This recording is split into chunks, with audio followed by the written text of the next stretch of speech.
Bhagalpur police ने Shivnarayan railway station से brown sugar के साथ रूबल शेख को गिरफ्तार किया है। आरोपी बंगाल के मालदा का रहने वाला है। उनके पास से 500 ग्राम ब्राउन शुगर बरामद किया गया है और इसकी कीमत बाजार में 5 लाख रुपए बताई जा रही है। वहीं उसकी निशानदेही पर मथुरापुर पंचायत से मोहम्मद अफरीदी के घर पर छापेमारी की गई। वहां से पुलिस ने 1,43,000 रुपए और ड्रोन कैमरा बरामद किया है। वरीय पुलिस अधीक्षक भागलपुर के निर्देश में चल रहा है नशा मुक्ति के खिलाफ अभियान।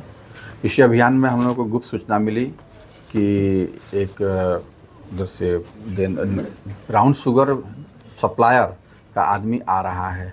पुलिस अपना नेटवर्क फैलाने के बाद वह शिवनारायणपुर स्टेशन पर उतरा और लगातार हम लोग ट्रैक कर रहे थे इसको, और जैसे ही उतरा तो इसको हम लोग दबोच लिए।